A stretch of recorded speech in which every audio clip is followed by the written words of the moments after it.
PSC പിരാന്തൻ്റെ YouTube ചാനലിലേക്ക് സ്വാഗതം. അപ്പോൾ നമ്മളിന്ന് ജൂലൈ 9 പ്രധാനപ്പെട്ട കറണ്ട് അഫയേഴ്സ് ആണ് ഡിസ്കസ് ചെയ്യാൻ പോകുന്നത്.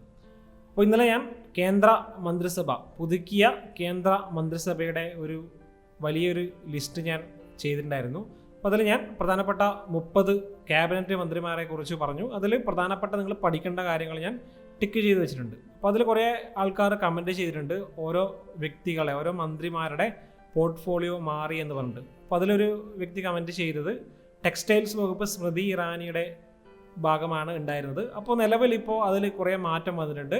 അപ്പോൾ ഞാനത് കൃത്യമായിട്ട് ഇന്നലെ പ്രധാനപ്പെട്ട വകുപ്പുകളൊക്കെ പറഞ്ഞിട്ടുണ്ടായിരുന്നു. പീയൂഷ് ഗോയലാണ് ഇപ്പോൾ നിലവിൽ ടെക്സ്റ്റൈൽസ് വകുപ്പ് കൈകാര്യം ചെയ്യുന്നത്.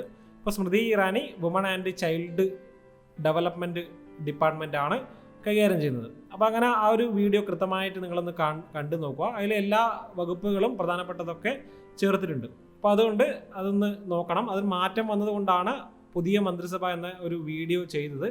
അപ്പോൾ അതൊന്ന് ഓർത്ത് വെക്കണം. പഴയ മന്ത്രിസഭയുമായിട്ട് കമ്പയർ ചെയ്യാൻ പാടില്ല.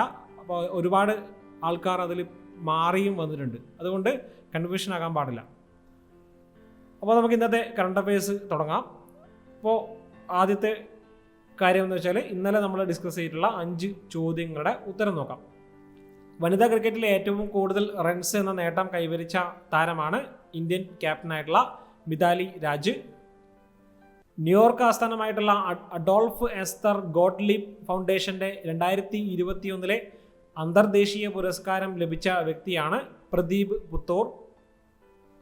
മുൻ ഇന്ത്യൻ ഫുട്ബോൾ താരം VP സത്യന്റെ പേരിലുള്ള സത്യൻ പുരസ്കാരം 2021 ലഭിച്ച വ്യക്തിയാണ് വൈ മുഹമ്മദ് അനസ്.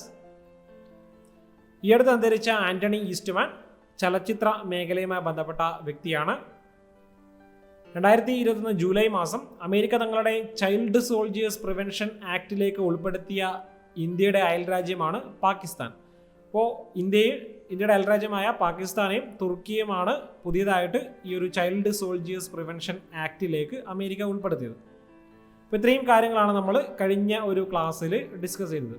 അപ്പോൾ നമുക്കിനി ഇന്നത്തെ കറണ്ട് അഫയേഴ്സ് നോക്കാം. അപ്പോൾ ഇതിൽ ഈ ഒരു കറണ്ട് അഫയേഴ്സ് ഞാൻ പെട്ടെന്ന് തന്നെ തീർക്കാൻ ഉദ്ദേശിക്കുന്നുണ്ട്. കാരണം നമ്മളെ കറണ്ട് അഫയേഴ്സിൻ്റെ ടൈം കൂടുന്നതനുസരിച്ച് അപ്പോൾ അതിൽ ഒരുപാട് പേര് എന്നോട് കംപ്ലൈൻറ്റ് പറഞ്ഞിട്ടുണ്ട്. അപ്പോൾ പ്രധാനപ്പെട്ട ഒരു കാര്യം എന്ന് വെച്ചാൽ ടൈം കൂടാനുള്ള കാരണം എക്സ്പ്ലെയിൻ ചെയ്യുന്ന കാര്യങ്ങൾ, എക്സ്ട്രാ കാര്യങ്ങൾ കൂടിയതുകൊണ്ടാണ്. അപ്പോൾ എക്സ്ട്രാ കാര്യങ്ങൾ കുറക്കാനുള്ള ഒരു ഉദ്ദേശിക്കുന്നില്ല. കാരണം ഈ ഒരു കറണ്ട് അഫയേഴ്സിൻ്റെ ഓരോ ചോദ്യവും തയ്യാറാക്കുന്നത് ഞാൻ എൻ്റെ ഒരു ഇത് വെച്ചിട്ടാണ് തയ്യാറാക്കുന്നത്. അപ്പോൾ നിങ്ങൾ കറണ്ട് അഫയേഴ്സ് പരീക്ഷയ്ക്ക് ആ ഒരു ചോദ്യം തന്നെ വരണമെന്നില്ല. ചിലപ്പോൾ ഞാൻ എക്സ്ട്രാ ആയിട്ട് ചോദിക്കുന്ന കാര്യമായിരിക്കും പരീക്ഷയ്ക്ക് ചോദിക്കുക. അപ്പോൾ ഞാനൊരു ചോദ്യം ഒരു മോഡലായിട്ട് എടുത്തിട്ട് അതിനുമായി ബന്ധപ്പെട്ട കാര്യങ്ങളാണ് കറണ്ട് അഫയേഴ്സിൽ പറഞ്ഞു പോകുന്നത്. അതുകൊണ്ട് കൃത്യമായിട്ട് ആ ഒരു വീഡിയോ എല്ലാവരും ഒന്ന് കാണണം. അപ്പോൾ ടൈം മാക്സിമം കുറക്കാൻ ശ്രമിക്കുന്നുണ്ട്. അപ്പോൾ ഇന്നത്തെ വീഡിയോ അങ്ങനെ ഒരു ഇതിൽ പോകുകയാണ്. നോക്കാം ടൈം എങ്ങനെയാണെന്നുള്ളത്. അപ്പോൾ അതിൽ ആദ്യ ചോദ്യം ഇതാണ്. അടുത്തിടെ അന്തരിച്ച വീരഭദ്ര സിംഗ് ഏത് സംസ്ഥാനത്തിൻ്റെ മുൻ മുഖ്യമന്ത്രി ആയിരുന്ന വ്യക്തിയാണ്? അപ്പോൾ ഏതെങ്കിലും ഒരു സംസ്ഥാനത്തിൻ്റെ മുൻ മുഖ്യമന്ത്രിമാർ മരിച്ചിട്ടുണ്ടെങ്കിൽ ആ ഒരു വ്യക്തികളെ പേര് നിങ്ങളൊന്ന് നോട്ട് ചെയ്ത് വെക്കണം. അതൊക്കെ ഒരു കറണ്ട് അഫയേഴ്സിൻ്റെ ചോദിക്കാൻ സാധ്യതയുള്ള ഒരു ചോദ്യമാണ്. അപ്പോൾ നിരവധി തവണ PSC SSC ഒക്കെ അങ്ങനെ ചോദിച്ചിട്ടുണ്ട്. അപ്പോൾ അടുത്തിടെ അന്തരിച്ച വീരഭദ്ര സിംഗ് ഹിമാചൽ പ്രദേശിൻ്റെ മുൻ മുഖ്യമന്ത്രി ആയിട്ടുള്ള വ്യക്തിയാണ്. അപ്പോൾ അദ്ദേഹം ഹിമാചൽ പ്രദേശിന് 6 തവണ മുഖ്യമന്ത്രി ആയിട്ടുണ്ട്. ആദ്യത്തെ തവണ മുഖ്യമന്ത്രി ആയത് 1983 തോന്നുന്നു. അപ്പോൾ അതത്ര എനിക്ക് ആ ഒരു വർഷം ഉറപ്പില്ല, അറിയുമെങ്കിൽ ഒന്ന് പറയാം. അപ്പോൾ അതത്ര ഇമ്പോർട്ടൻ്റ് ഒന്നുമല്ല. അപ്പോൾ ഓർത്തു നോക്കേണ്ടത് 6 തവണ മുഖ്യമന്ത്രി ആയിട്ടുണ്ട്. ഹിമാചൽ പ്രദേശിൻ്റെ മുൻ മുഖ്യമന്ത്രിയായ വ്യക്തിയാണ് വീരഭദ്ര സിംഗ് എന്ന് പറഞ്ഞ വ്യക്തി. അപ്പോൾ അദ്ദേഹം അടുത്തിടെയാണ് അന്തരിച്ചത്. അപ്പോൾ നമുക്ക് അടുത്ത ക്വസ്റ്റ്യനിലേക്ക് പോകാം. 2021 ജൂലൈ മാസം സ്വതന്ത്ര ജോർജിയയിലേക്കുള്ള ഇന്ത്യൻ വിദേശകാര്യമന്ത്രിയുടെ ആദ്യ സന്ദർശനം നടന്നിരുന്നു. അപ്പോൾ നിലവിലെ വിദേശകാര്യമന്ത്രി ആരാണ്? അപ്പോൾ സ്വതന്ത്ര ജോർജിയയിൽ ആദ്യമായിട്ടാണ് ഒരു വിദേശകാര്യമന്ത്രി സന്ദർശിക്കുന്നത്. അപ്പോൾ അതൊരു കറണ്ട് അഫയേഴ്സ് ഫാക്റ്റാണ്. അപ്പോൾ നിലവിലെ വിദേശകാര്യമന്ത്രി ആരാണെന്നുള്ളത് നിങ്ങൾ അറിഞ്ഞിരിക്കണം. മിനിസ്റ്റർ ഓഫ് എക്സ്റ്റേണൽ അഫയേഴ്സ് ആരാണ് എന്നാണ് ചോദ്യം. ഉത്തരം സുബ്രഹ്മണ്യം സ്വാമിയാണ്. അപ്പോൾ സുബ്രഹ്മണ്യം സ്വാമിയാണ് സുബ്രഹ്മണ്യം ജയശങ്കറാണ്. ഓർത്തു നോക്കുക, സുബ്രഹ്മണ്യൻ ജയശങ്കർ അഥവാ S ജയശങ്കറാണ് നിലവിലെ വിദേശകാര്യമന്ത്രി. ഇപ്പോൾ സുബ്രഹ്മണ്യ സ്വാമിയല്ല, തെറ്റിപ്പോയതാണ്. അപ്പോൾ ഓർത്തു വെക്കേണ്ടത്, ഈ ഒരു വ്യക്തി മുൻപേ കഴിഞ്ഞ ഒരു മന്ത്രിസഭാ പുനഃസംഘടനയ്ക്ക് മുൻപും വിദേശകാര്യമന്ത്രി തന്നെയാണ്. ഇപ്പോഴും ഇദ്ദേഹം തന്നെയാണ് ഈ ഒരു പോർട്ട്ഫോളിയോ കൈകാര്യം ചെയ്തത്. അതിൽ മാറ്റം വന്നിട്ടില്ല. അപ്പോൾ സുബ്രഹ്മണ്യം ജയശങ്കർ അഥവാ എസ് ജയശങ്കർ ആണ് ജോർജിയ സന്ദർശിക്കുന്ന ആദ്യത്തെ ഇന്ത്യൻ വിദേശകാര്യ മന്ത്രി. സ്വതന്ത്ര ജോർജിയ സന്ദർശിക്കുന്ന ആദ്യത്തെ ഇന്ത്യൻ വിദേശകാര്യ മന്ത്രി എന്നതാണ് അദ്ദേഹത്തിൻ്റെ ഒരു ബഹുമതിയായിട്ടുള്ളത്. അപ്പോൾ ആ ഒരു കാര്യമാണ് അതിൽ പ്രധാനപ്പെട്ട പറയാനുള്ളത്. ഇതാണ് എസ് ജയശങ്കർ എന്നറിയപ്പെടുന്ന സുബ്രഹ്മണ്യം ജയശങ്കർ. അപ്പോൾ നമുക്ക് ജോർജിയയുമായി ബന്ധപ്പെട്ട കുറച്ച് കാര്യങ്ങൾ നോക്കാം. ഇപ്പോൾ ജോർജിയയുമായി ബന്ധപ്പെട്ട് നമ്മൾ കഴിഞ്ഞ ഒരു കറണ്ട് അഫയേഴ്സിൽ, അത് ഏപ്രിൽ മാസത്തെ കറണ്ട് അഫയേഴ്സിലാണെന്ന് തോന്നുന്നു, 2021 വർഷത്തിലെ പുസ്തക തലസ്ഥാനം, വേൾഡ് ബുക്ക് ക്യാപിറ്റലായിട്ട് തിരഞ്ഞെടുത്തത് ജോർജിയയുടെ തലസ്ഥാനമായിട്ടുള്ള തിബിലിസിയാണ് വേൾഡ് ബുക്ക് ക്യാപിറ്റൽ 2021. അതൊന്ന് ഓർത്തു വെക്കണം. അത് ഇമ്പോർട്ടൻ്റ് ആയിട്ടുള്ള ഒരു ചോദ്യമാണ്, വേൾഡ് ബുക്ക് ക്യാപിറ്റൽ. അപ്പോൾ അത് ഈ ഒരു ജോർജിയയുടെ കാര്യം പറഞ്ഞതുകൊണ്ട് അതിൻ്റെ കൂടെ ഒന്ന് ചേർത്താണ്. അപ്പോൾ നമുക്ക് ജോർജിയയുടെ ഫാക്റ്റ് നോക്കാം. നേരത്തെ ഞാൻ പറഞ്ഞു, ജോർജിയയുടെ തലസ്ഥാനം തിബിലിസിയാണ്. Currency Georgian ലാറിയാണ്. നിലവിലെ പ്രൈം മിനിസ്റ്ററാണ് എറക്ലി ഗാരിബാഷ്വിലിയാണ് നിലവിലെ പ്രധാനമന്ത്രി.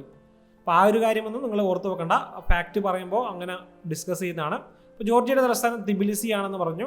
ജോർജിയ ഒരു ഭാഗത്ത് ബ്ലാക്ക് സീ ആണ്, ഓരോ ഭാഗത്തുള്ള റഷ്യ, അസർബൈജാൻ, അർമേനിയ, തുർക്കി, ഇതൊക്കെയാണ് ജോർജിയയുടെ അയൽ രാജ്യങ്ങളായിട്ട് വരുന്നത്. അപ്പോൾ ഇതാണ് ജോർജിയയുടെ ഫ്ലാഗ്. ഇത്രയും കാര്യങ്ങൾ അതിലൊന്ന് ഓർത്തു വെക്കണം. അടുത്ത ഒരു ഫാക്റ്റിലേക്ക് പോകാം. അടുത്ത ചോദ്യം ഇതാണ്, കര, നാവിക, വ്യോമ സേനകളിൽ നിന്ന് വിരമിച്ചവരുടെ പെൻഷൻ വിതരണത്തിന് പ്രതിരോധ മന്ത്രാലയം അടുത്തിടെ ഏർപ്പെടുത്തിയ ഓൺലൈൻ സംവിധാനം ഏതാണ്?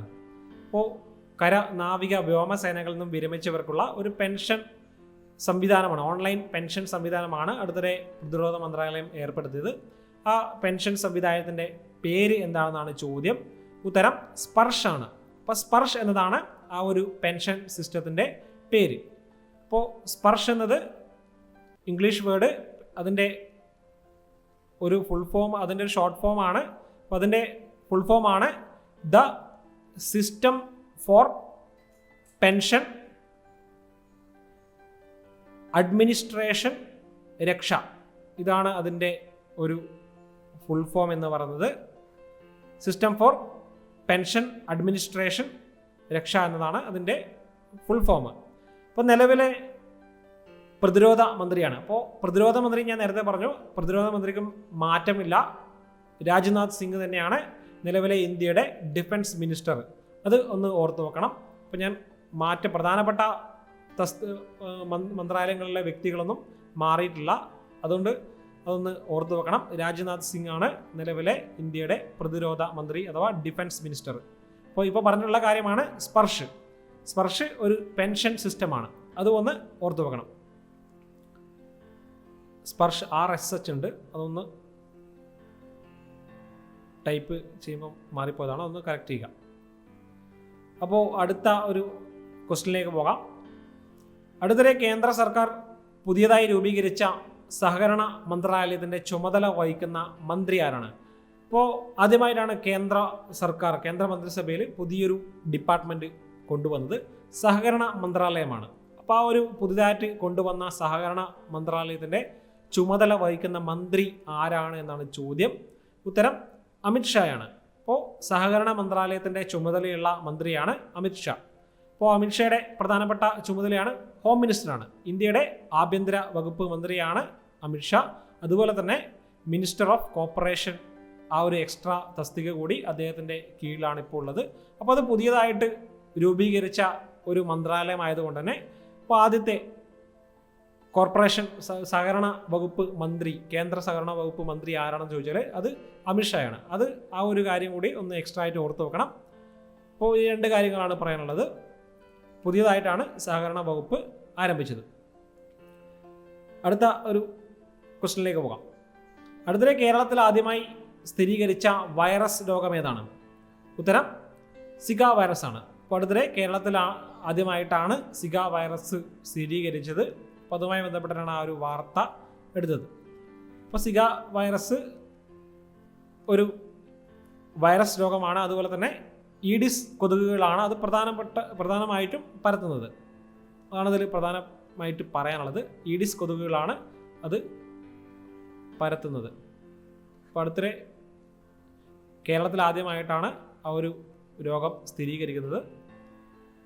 അടുത്ത ക്വസ്റ്റ്യനിലേക്ക് പോകാം. കായിക വകുപ്പിന് കീഴിൽ സ്പോർട്സ് കേരള ലിമിറ്റഡ് എന്ന പേരിൽ പൊതുമേഖലാ കമ്പനി രൂപീകരിക്കാൻ തീരുമാനിച്ചു. നിലവിലെ സംസ്ഥാന കായിക വകുപ്പ് മന്ത്രി ആരാണ്? ഉത്തരം വി അബ്ദുറഹ്മാനാണ്. അപ്പോൾ ഓർത്തു വെക്കേണ്ടത്, ഇതൊരു വാർത്തയാണ്. കായിക വകുപ്പിന് കീഴിൽ ഒരു പൊതുമേഖലാ കമ്പനി രൂപീകരിക്കാൻ തീരുമാനിച്ചിട്ടുണ്ട്. അതിൻ്റെ പേര് കൂടി ഒന്ന് ഓർത്തു വെക്കണം. സ്പോർട്സ് കേരള ലിമിറ്റഡ് ആണ് ആ ഒരു പൊതുമേഖലാ സ്ഥാപനത്തിൻ്റെ പേര്. അപ്പോൾ കായികവുമായി ബന്ധപ്പെട്ട കാര്യങ്ങൾ ഡീൽ ചെയ്യാൻ വേണ്ടിയിട്ടാണ് ഈ ഒരു കമ്പനി സ്റ്റാർട്ട് ചെയ്തിട്ടുള്ളത്. അതുപോലെ നിരവധിയായിട്ടുള്ള സ്റ്റേഡിയങ്ങളുടെ പരിപാലനം, അങ്ങനെ ഒരുപാട് കാര്യങ്ങൾ ഈ ഒരു കമ്പനിയുടെ കീഴിലേക്ക് കൊണ്ടുവരാനാണ് കായിക വകുപ്പ് പുതിയൊരു പൊതുമേഖലാ കമ്പനി സ്ഥാപിച്ചത്. അതുമായി ബന്ധപ്പെട്ട പ്രധാനപ്പെട്ട കാര്യം പറഞ്ഞിട്ടുള്ളത്, നിലവിലെ കായിക വകുപ്പ് മന്ത്രി പഠിച്ചിരിക്കണം. വി അബ്ദുറഹ്മാനാണ് കായിക വകുപ്പ് കൈകാര്യം ചെയ്യുന്ന മന്ത്രി. ഇപ്പോൾ എക്സ്ട്രാ ആയിട്ട് പറയാനുള്ളത്, ഇന്ത്യയുടെ കായിക വകുപ്പ് മന്ത്രി ആരാണ്? ഇപ്പോൾ സ്പോർട്സ് മിനിസ്റ്റർ ഓഫ് ഇന്ത്യ ആയിട്ട് ഇപ്പോൾ ചുമതലയുള്ളത് അനുരാഗ് താക്കൂറാണ്. മുൻപ് കിരൺ റിജിജു ആണ് ഉണ്ടായത്. അപ്പോൾ പുതിയ വ്യക്തിയുടെ ഓർത്ത് വെക്കണം, അനുരാഗ് താക്കൂറാണ് നിലവിൽ ഇന്ത്യയുടെ കായിക വകുപ്പ് കൈകാര്യം ചെയ്യുന്ന മന്ത്രി.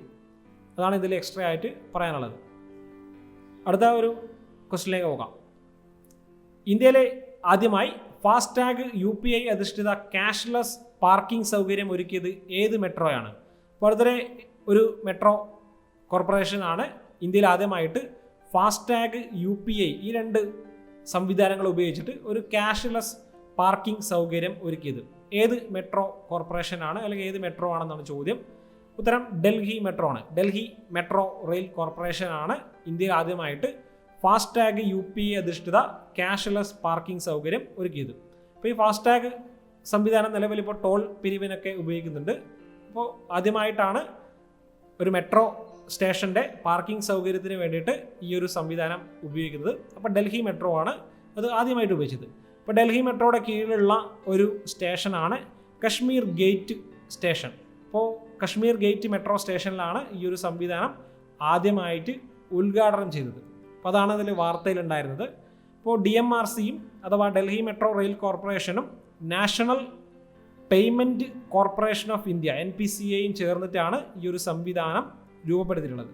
അപ്പോൾ ഇതാണ് ആ സംവിധാനത്തിൻ്റെ ഒരു പിക്ചർ. ഇത്രയും കാര്യങ്ങളാണ് പഠിക്കേണ്ടത്. അടുത്ത ക്വസ്റ്റ്യനിലേക്ക് പോവാം. അടുത്തിടെ സാമ്പത്തിക ശാസ്ത്രത്തിനുള്ള Humboldt research award for economics ലഭിച്ച ഇന്ത്യൻ സാമ്പത്തിക വിദഗ്ധൻ ആരാണ്? അപ്പോൾ അടുത്തിടെയാണ് ഈ ഒരു പുരസ്കാരം ഇന്ത്യയിലുള്ള ഒരു സാമ്പത്തിക വിദഗ്ധന് ലഭിച്ചത്. ആ ഒരു വ്യക്തിയുടെ പേരാണ് കൗശിക് ബസു. അപ്പോൾ കൗശിക് ബസു ഇന്ത്യൻ സാമ്പത്തിക വിദഗ്ധനാണ്. അദ്ദേഹത്തിനാണ് അടുത്തിടെ Humboldt research award for economics ലഭിച്ചത്. കുറച്ച് കാര്യങ്ങൾ നോക്കാനുള്ളത്, ഇതാണ് Kaushik Basu. Alexander von Humboldt foundation ആണ് ഈ ഒരു പുരസ്കാരം നൽകുന്നത്. അപ്പോൾ ഈ ഒരു പുരസ്കാരം പ്രധാനപ്പെട്ടായി നൽകുന്നത് സയൻറ്റിസ്റ്റിനും അതുപോലെ തന്നെ എക്കണോമിസ്റ്റ് സാമ്പത്തിക ശാസ്ത്ര മേഖലയിലുള്ള വ്യക്തികൾക്കും ശാസ്ത്ര മേഖലയിലുള്ള വ്യക്തികൾക്കുമാണ് ഈ ഒരു അവാർഡ് നൽകുന്നത്. 60,000 യൂറോ ആണ് ഈ ഒരു അവാർഡിൻ്റെ തുക എന്ന് പറയുന്നത്. അപ്പോൾ അത് ഒന്ന് ഓർത്ത് നോക്കണം. ഇനി കൗശിക് ബസുവിനെ കുറിച്ചുള്ള കാര്യം, വേൾഡ് ബാങ്ക് ലോകബാങ്കിൻ്റെ മുൻ ചീഫ് എക്കണോമിസ്റ്റാണ് കൗശിക് ബസു. അതുപോലെ തന്നെ ഇന്ത്യ ഗവൺമെൻറ്റിൻ്റെ ചീഫ് എക്കണോമിക് അഡ്വൈസറായിട്ട് ചുമതല വഹിച്ചിരുന്ന വ്യക്തിയാണ് 2009 മുതൽ 2012 വരെ. അദ്ദേഹത്തിന് പത്മഭൂഷൺ ബഹുമതിയും ലഭിച്ചിട്ടുണ്ട്. അതൊക്കെ ഒന്ന് ഓർത്ത് നോക്കണം. ഇത്രയും കാര്യങ്ങളാണ് ഈ ഒരു ചോദ്യവുമായി ബന്ധപ്പെട്ട് പറയാനുള്ളത്. അപ്പോൾ ഓർത്തു വെക്കേണ്ടത് തന്നെ Humboldt research award for economics ലഭിച്ച വ്യക്തിയാണ് കൗശിക് ബസു. അടുത്ത ക്വസ്റ്റ്യൻ ഇതാണ്. കേന്ദ്ര മത്സ്യബന്ധന മൃഗസംരക്ഷണ ക്ഷീരകർഷക മന്ത്രാലയം മത്സ്യകർഷകർക്കായി പുറത്തിറക്കിയ ഓൺലൈൻ കോഴ്സ് മൊബൈൽ ആപ്ലിക്കേഷൻ ഏതാണ്? ഉത്തരം മത്സ്യ സേതു ആണ്. അപ്പോൾ മത്സ്യസേതു എന്നത് കേന്ദ്ര മത്സ്യബന്ധന വകുപ്പ് അടുത്തിടെ ഫിഷറീസ് മന്ത്രാലയം പുറത്തിറക്കിയിട്ടുള്ള ഒരു ഓൺലൈൻ കോഴ്സ് മൊബൈൽ ആപ്ലിക്കേഷനാണ്. അത് ലക്ഷ്യമിടുന്നത് മത്സ്യ കർഷകർക്ക് വേണ്ടിയിട്ടാണ് ഒരു ആപ്ലിക്കേഷൻ വന്നത്. അപ്പോൾ നമുക്ക് നോക്കാം. മത്സ്യസേതു ആപ്ലിക്കേഷൻ്റെ ഒരു ലോഞ്ചിങ് ആണ്. ഏറ്റവും പുതിയ ശുദ്ധജല അക്വാകൾച്ചർ സാങ്കേതിക വിദ്യകൾ അവരെ ബോധവൽക്കരിക്കാനും അതിനെക്കുറിച്ച് പഠിപ്പിക്കാനും വേണ്ടിയിട്ടാണ് ഈ ഒരു മത്സ്യസേതു ആപ്ലിക്കേഷൻ രൂപീകരിച്ചിരിക്കുന്നത്. അപ്പോൾ അതാണ് ഇതിൽ ഓർത്തു വെക്കേണ്ട പ്രധാനപ്പെട്ട കാര്യം. ഇത് രൂപീകരിച്ച പ്രധാന പങ്ക് വഹിച്ചത് central institute of fresh water ICAR കീഴിലുള്ള central institute of fresh water അക്വാകൾച്ചറാണ് ഈ ഒരു ആപ്പ് രൂപീകരിച്ചത്. അതും ഒന്ന് ഓർത്തു വെക്കണം. Central institute of fresh water അക്വാകൾച്ചറാണ് ഇത് രൂപീകരിച്ചത്. അപ്പോൾ ഇതിൽ ഓർത്തു വെക്കേണ്ട മറ്റ് ഒരു കാര്യം, ഇപ്പോൾ പുതിയ കേന്ദ്ര ഫിഷറീസ് ആൻഡ് ആനിമൽ ഹസ്ബൻഡറി മിനിസ്റ്ററാണ് പുരുഷോത്തം റുപാല. അപ്പോൾ ഓർത്തു വെക്കണം, പുരുഷോത്തം റുപാലയാണ് നിലവിൽ ഈ ഒരു ഡിപ്പാർട്ട്മെൻറ്റ് കൈകാര്യം ചെയ്തത്. ഇപ്പോൾ ഈ ഒരു ആപ്പ് ലോഞ്ചിങ്ങിൻ്റെ സമയത്ത് ആ ഒരു മിനിസ്റ്ററായിട്ടുണ്ടായിരുന്നത് ഗിരിരാജ് സിംഗ് ആണ്. അപ്പോൾ ആ ഗിരിരാജ് സിംഗ് ഇപ്പോൾ നിലവിൽ പുതിയ മിനിസ്ട്രിയിൽ Panchayati Raj minister of rural development and Panchayati Raj മിനിസ്റ്ററാണ് ഗിരിരാജ് സിംഗ്. അതൊന്ന് ഓർത്തു വെക്കണം. ആ പിക്ചറിൽ അങ്ങനെ വന്നതുകൊണ്ടാണ് അത് തിരുത്തുന്നത്. അപ്പോൾ ഇതാണ് അദ്ദേഹത്തിൻ്റെ പുതിയ പോർട്ട്ഫോളിയോ. നിലവിൽ ഫിഷറീസ് വകുപ്പ് കൈകാര്യം ചെയ്തത് പുരുഷോത്തം റുപാല എന്ന് പറഞ്ഞ പുതിയ മിനിസ്റ്ററാണ്. ഇത്രയും കാര്യങ്ങളാണ് ഈ ഒരു കറണ്ട് അഫയേഴ്സിൽ പറയാനുള്ളത്. അപ്പോൾ നമുക്ക് 5 മോക്ക് ടെസ്റ്റ് ചോദ്യങ്ങൾ നോക്കാം. രാജ്യാന്തര ചക്ക ദിനം ഏത് ദിവസമാണ്? ഇന്ത്യയിലെ ഏറ്റവും വലിയ 2ാമത്തെ ക്രിക്കറ്റ് സ്റ്റേഡിയം എവിടെയാണ് നിർമ്മിക്കാൻ പോകുന്നത്? സെർബിയയിൽ നടന്ന സിൽവർ ലേക്ക് ഓപ്പൺ ചെസ് ടൂർണമെന്റിൽ ജേതാവായ മലയാളി ഗ്രാൻഡ് മാസ്റ്റർ ആരാണ്? ടോക്കിയോ ഒളിമ്പിക്സ് ഉദ്ഘാടന ചടങ്ങിൽ പതാകവാഹകരാകാൻ പോകുന്ന കായിക താരങ്ങൾ ആരൊക്കെയാണ്? അടുത്തിടെ ഏത് രാജ്യമാണ് പ്രഭാത കാലാവസ്ഥ പഠിക്കാനായി ലോകത്തിലെ ആദ്യ ഉപഗ്രഹം വിക്ഷേപിച്ചത്? 5 ചോദ്യങ്ങളായിട്ടുണ്ട്. അതിൻ്റെ ഉത്തരം നിങ്ങൾ കമൻറ്റ് ചെയ്യുക. കൂടുതൽ കറണ്ട് അഫയേഴ്സുമായിട്ട് അടുത്തൊരു വീഡിയോയിൽ കാണാം. Thank you.